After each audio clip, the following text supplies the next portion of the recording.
Health and your family safe. I want to start by saying the National Weather Service calls this a very concerning forecast, one of the most concerning forecasts that they have seen in a while. Let's put up our first slide.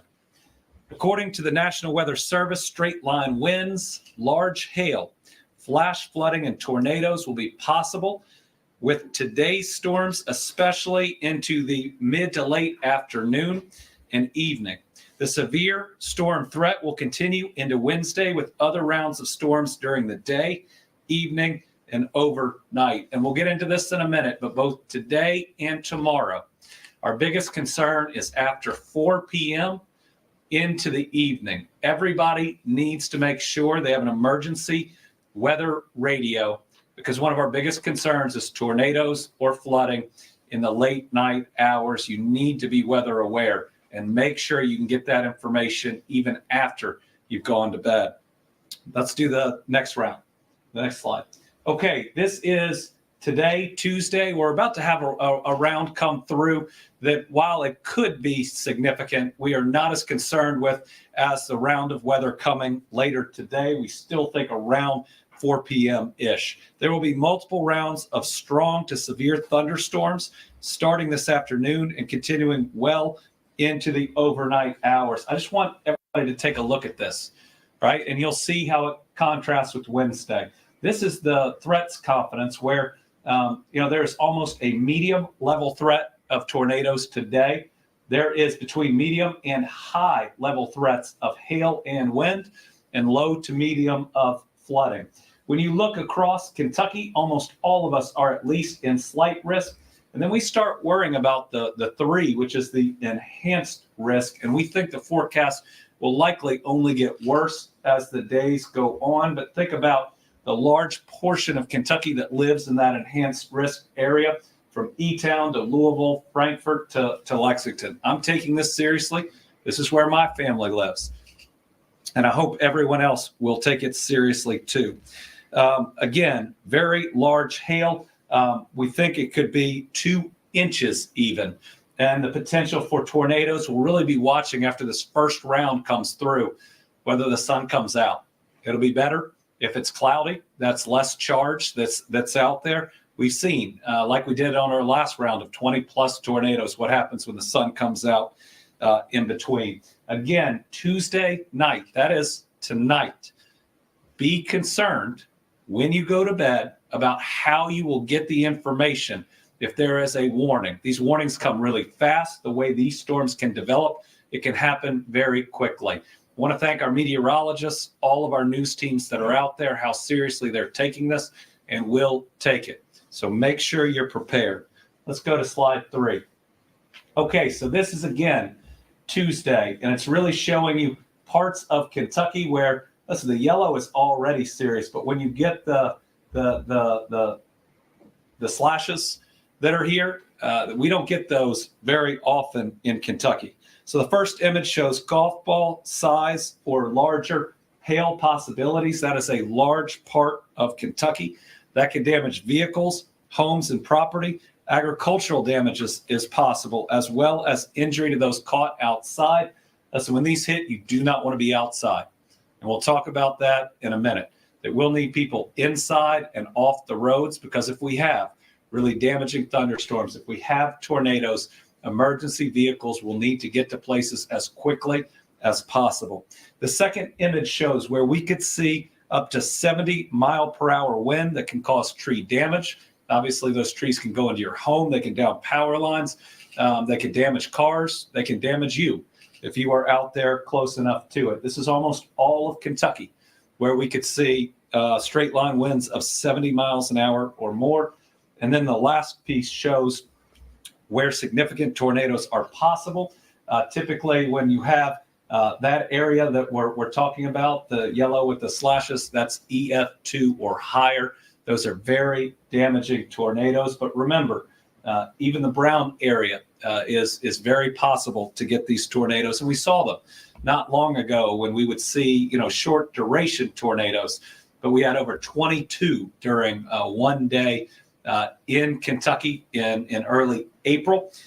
Remember that while we saw a lot of damage, we didn't have many injuries during that because people were weather aware. We need you to be just as weather aware this afternoon into Thursday morning, because this early forecast is worse than the forecast we received before that event.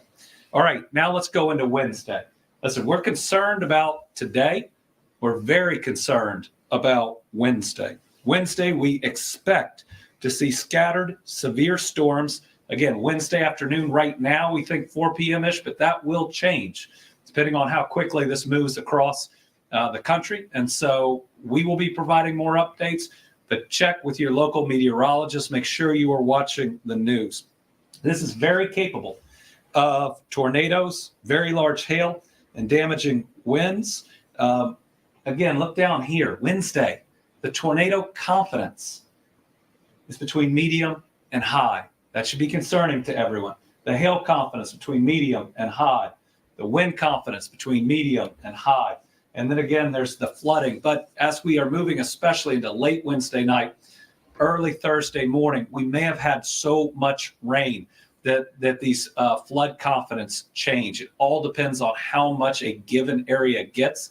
So make sure you're watching, Tuesday, Wednesday, and going into Thursday morning when we could see more of that. There is a belief that we may move from a 3 to even a 4. The 3 is the enhanced risk. The 4 is the moderate risk, which is the second highest. It only goes to 5. And we're at a 2 or a 3 across most of the state. This 3 goes all the way into western Kentucky, which you can't fully see. The 2 goes all the way through eastern Kentucky. Strong tornadoes, EF2s or greater, cannot be ruled out. Additional storms, possibly in the form of a squall line, are expected Wednesday night, with all severe hazards still possible. Remember, in that weather system in early April, we didn't lose an individual during the tornadoes.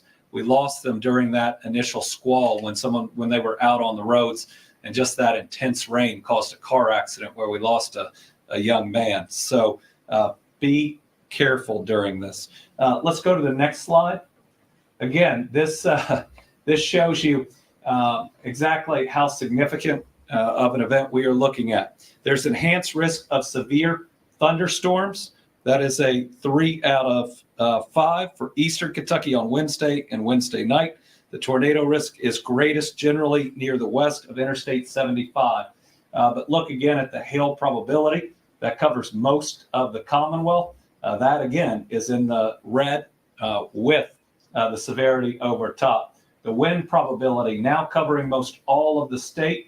Look at the confidence in that 70-mile-an-hour winds. You don't have to have a tornado to topple some trees, to loosen parts of roofs, to have power lines come down. And then look at the tornado possibility, especially for western Kentucky.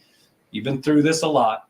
Make sure that you are prepared and ready, because, again, this is significant, and we believe that it could get more significant as we go. We'll see a lot today about where this weather system is. Let's go to the next one.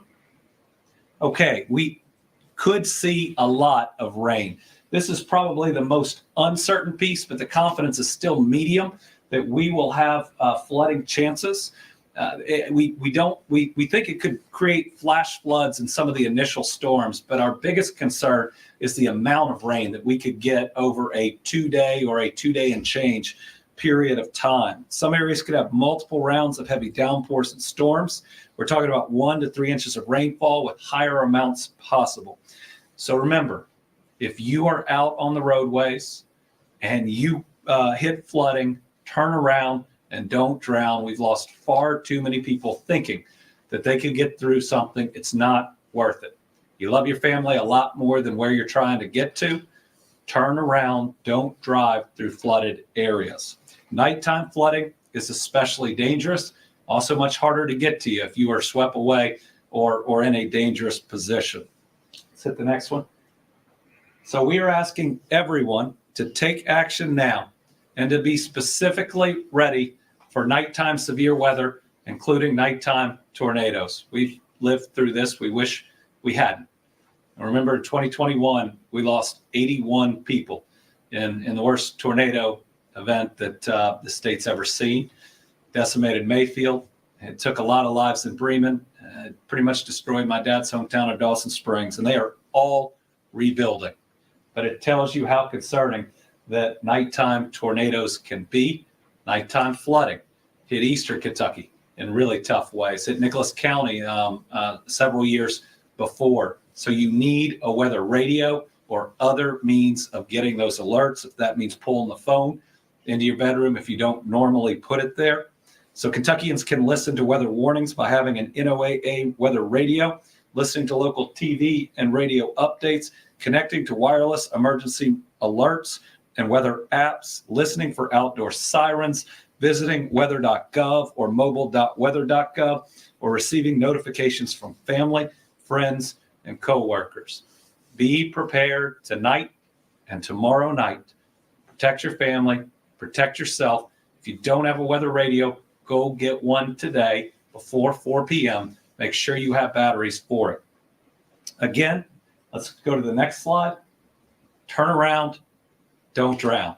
I keep thinking about making it through all the most difficult parts of these weather emergencies and then losing people to carbon monoxide by having a generator too close to your house, or people trying to drive through a flooded area and losing them then. These are all avoidable, right? It's not a tornado tearing through your house. It is avoidable. It's about making good decisions and just having the right risk intolerance. Your family, your friends, they love you. They want you to be here tomorrow. It's more important than where you think you need to get to going through a flooded area. A few other updates. We're taking this seriously enough to where we are going to close state office buildings beginning at 2 p.m. today to help make sure our state employees are able to make it home safely. And what we're asking them is to be inside by 4 p.m. to have those roads clear. It's probably safer if you're inside a little bit earlier. It might not hit you until a little bit later, but I know if we can get some part of our 20,000+ employees home safe and off the road, that our Commonwealth is safer. Given tomorrow and given the weather pattern expected and trying to give people time to prepare, we're going to close our state office buildings on Wednesday at 2 p.m. as well. Thus, the state government provides a lot of important services, and we don't take this lightly. But I've governed through tornadoes and floods and polar plunges and ice storms and just about anything else we've seen, and I care about every single one of our employees. I care about every single Kentuckian out there, and I would rather be safe and careful than to lose even one life. So again, we're closing our state office buildings today at 2 p.m. and tomorrow, Wednesday at 2 p.m. And we're going to be watching the forecast on Thursday morning. I expect that we'll be able to come in as normal. But if you are a state employee, watch for updates. If we've got to push it back just a little bit, we might do that just to make sure you're safe. Now, we've got a lot of folks that will have to be in because they're the folks that respond to events like this. They're emergency management, which does a great job. There are transportation cabinet that does a great job. There are cut teams in forestry and others that are out there. Our Kentucky Emergency Operations Center has been activated, and essential partners are standing by to provide support as needed. So again, we urge Kentuckians in need of a safe place to contact their local emergency management office or official. If you don't know where you go if there was a tornado, if where you typically stay isn't safe, find out now. Find out this morning. Make sure you know where to go. For additional preparedness tips, visit kym.ky.gov. Now you're going to hear from Kentucky Division of Emergency Management Eric Gibson, followed directly by State Highway Engineer James Ballinger.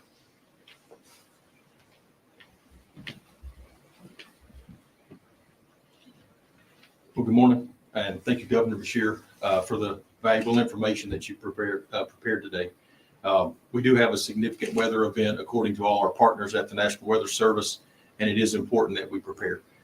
Kentucky Emergency Management is going to be operating at a heightened awareness during this period. We will have staff on scene at the office building during this event. By activating now, we will increase our situational awareness for the event. It will ensure faster response times in case there is a need. and we'll have good lines of clear communication to our citizens. We'll also have proactive recovery measures in place in case there is a loss.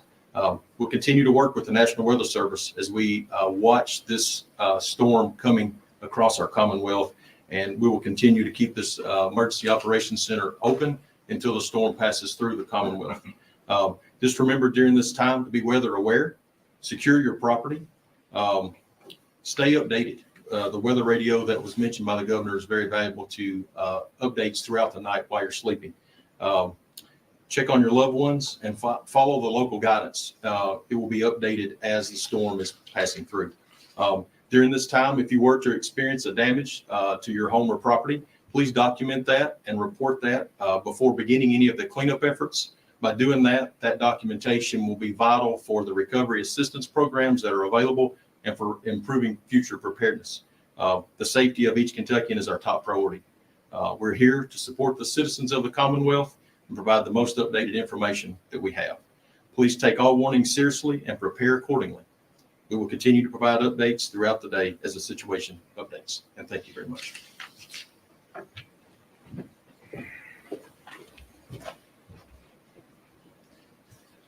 Thank you, Governor. And given the potential for the severe weather that's expected over the next couple of days, though, our state highway crews are on high alert. We're monitoring the weather. And in fact, we just held a statewide meeting just before I came to this press event to discuss our plans and our preparation for the upcoming weather event over the next couple of days.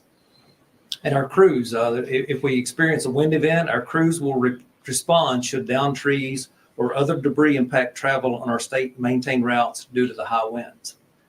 If you're on the road during a high wind event, slow down, keep your hands on the wheel, and keep a safe distance from other cars, especially the large semi trucks that you may see on the roadway. Or even better, just safely pull over if you're out in the weather and you have a high wind event that you're experiencing. Another thing, if we experience the water or the flooding that the governor talked about, crews are going to be monitoring for this high water on our roadways. And we'll place barricades and signs, though, as needed. But the most important thing, though, is to turn around and don't drown. It only takes just a few inches of water on a roadway that could float a vehicle. So that's the main thing. I'm going to reiterate that. Turn around, don't drown. Also, depending on the severity of the storms, our roadways could be blocked by downed power lines. The main thing is report a downed power line to your utility company, and do not try to clear that yourself, though. It's just really important, though, to avoid touching any downed power lines that you may experience. Also, remember that power outages could affect our traffic signals. Should you encounter a dark traffic signal, the most important thing to do is treat that intersection as a four-way stop. That way you can maintain your safety and the safety of other drivers and motorists on the highway. Again, our highway crews and the utility companies will respond to storm damage just as quickly as we possibly can, but we also have to look at the safety of our crews. It takes time, so we ask for your patience as we respond to these weather events over the next couple of days. Mainly, though, avoid travel when it's not safe. And please watch out for our crews and the other first responders that you may experience, though, after the storm event has passed. Thank you.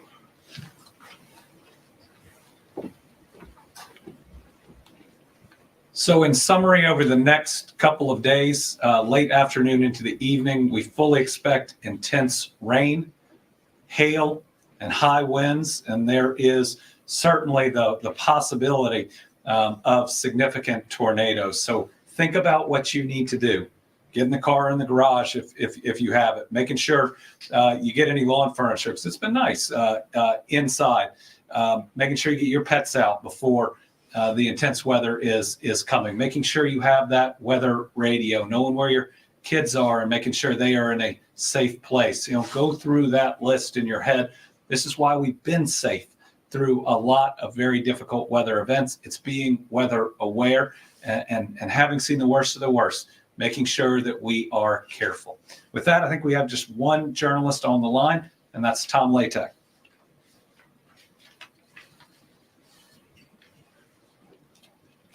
Thank you very much, Governor. Good morning to you. I've got a couple questions. First of all, we have any Kentucky National Guard folks been put on standby or activated? And secondly, have you heard anything from Washington yet on your request for a disaster declaration from last month's severe weather? So we have not heard about last month's severe weather declaration. We were at least initially denied for the Carroll, Trimble, Gallatin County event that came before it. We will appeal that, but haven't heard back as of yet on this most recent one. At this point, we haven't activated National Guard. Now, we have the active on-duty National Guard that is always on duty over at the Emergency Operations Center, and we're going to be watching. The forecast is still a little bit in flux. We want to see what happens, especially after this first line comes through. And then we'll be watching some of the early indications that we see what happens on our roadways. Certainly our hope is that we'll get people home and off the roadways really before that 4 p.m. time when we think that this will hit significantly. All right, everybody, stay safe. We care about each and every one of you. We've seen what happens here. We've seen pictures out of Oklahoma and other areas of severe weather recently. Be weather aware so that Thursday afternoon and Friday, when it stops raining and hopefully the sun comes out, you'll be there making great memories.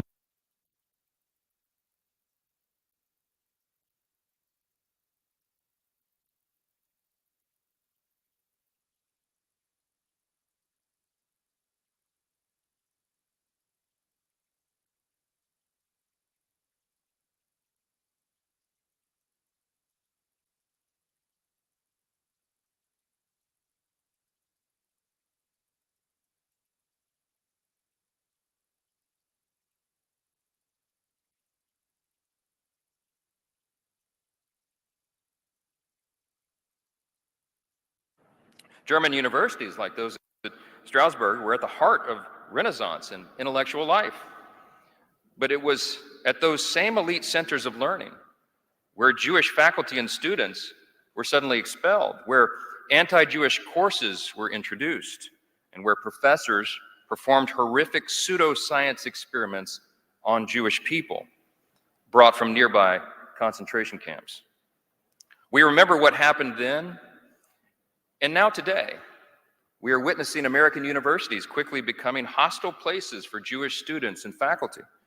The very campuses which were once the envy of the International Academy have succumbed to an anti-Semitic virus. Students who were known for producing academic papers are now known for stabbing their Jewish peers in the eyes with Palestinian flags. Faculty who once produced cutting-edge research are now linking arms with pro-Hamas protesters and calling for global intifada. Administrators who were once lauded by their peers for leadership are now barring Jewish faculty and choosing not to protect their Jewish students. And these Jewish students are physically threatened when they walked on campus as their peers hold posters repeating the Nazi propaganda in the program, The Final Solution. Now is a time for moral clarity, and we must put an end to this madness.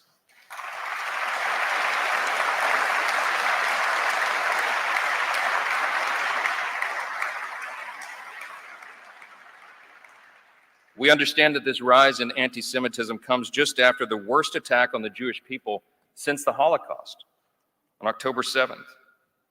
And with our survivors before us, if you close your eyes in the quietness of your own heart, you can almost hear the glass of Jewish storefronts shattered by stormtroopers. You could see fathers being executed at point blank in the ghettos. You can feel a brother's hand slipping out of his sister's as men in uniforms separate them into lines, and they can only mouth to one another, "Everything will be okay," hoping that it would be. You can hear screams coming from the gas chambers. They last for 20 minutes, and then quiet returns, but only for a moment, until a whip cracks another Jewish back. The most depraved parts of humanity are heard in the shouts of little girls and seen in the rings of blue smoke. And then you reopen your eyes, hoping the memories of that nightmare will finally go away. But now you're met with new images of young Jewish girls gunned down at a music festival. Infants once held tightly in their mother's arms are thrown into ovens and cooked alive. Little boys are murdered by men carrying black, red, and green flags. Elderly women are raped, not by men speaking German, but Arabic.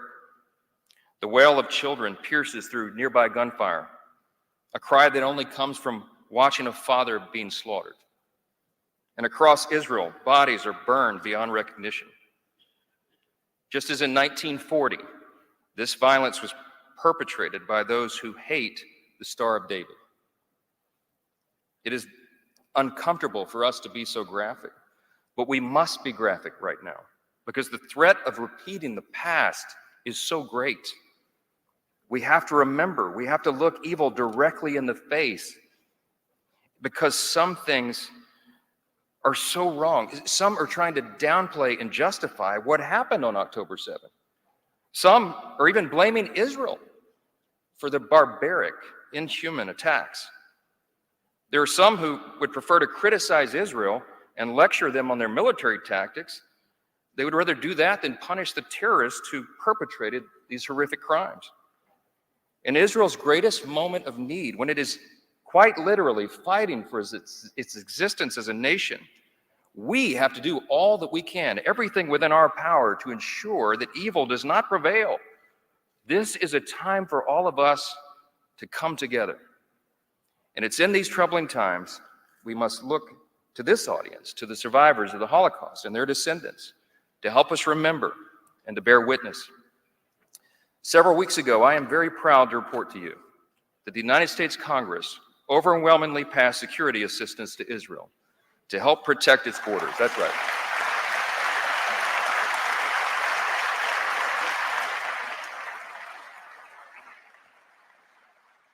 We did that together. And we did it because it was the right thing to do. We did it to help Israel protect its borders, to fend off threats from Iran and Hamas and Hezbollah and all the proxies. I was proud to pass that package after months of conversations with Prime Minister Netanyahu, with the ambassadors and all the people there who are trying to defend their nation against the threats that are facing them. And now I think it's very important that we deliver that critical assistance without any delay at all.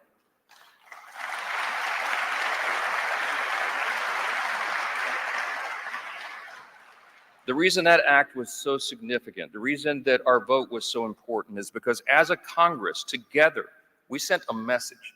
We bore witness to the past and we told the world, Israel and the Jewish people are not alone.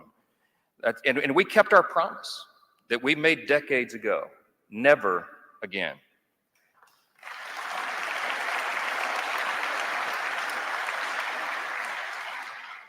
In my hometown of Shreveport, Louisiana, there's a sweet lady named Rose Van Tyne. She bore witness to what she saw in Auschwitz, and she's gone into classrooms and she's taught new generations of students about the horrors of the Holocaust. With us today is Mr. Frank Cohn. He escaped Germany days before Kristallnacht in 1938. 5 years later, he was drafted in the U.S. Army and served in Belgium and in Germany to defeat the Nazis and liberate his fellow Jewish brothers and sisters. Frank, would you stand? Would you stand?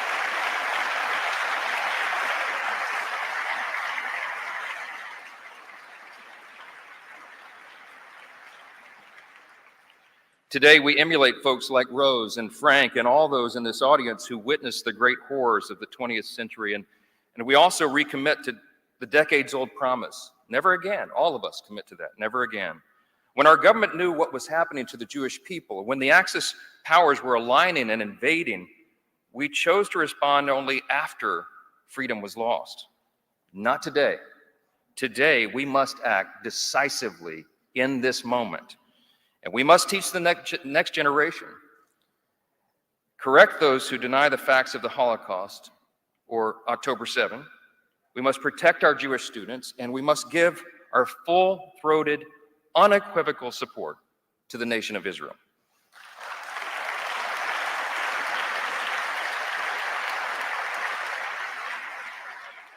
And we must, all of us, together, call out anti-Semitism in all of its forms without equivocation and without delay.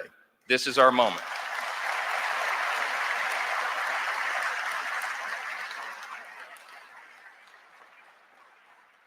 We meet today with the horrific memories of October 7 and with the Holocaust in our mind, knowing that democracy really is so fragile. And we seek to fulfill God's command to Moses in Deuteronomy, as it is inscribed in the Holocaust Memorial Museum. Guard our souls carefully, lest you forget the things your eyes saw, and lest these things depart your heart all the days of your life. We must always remember, and we will. God bless you.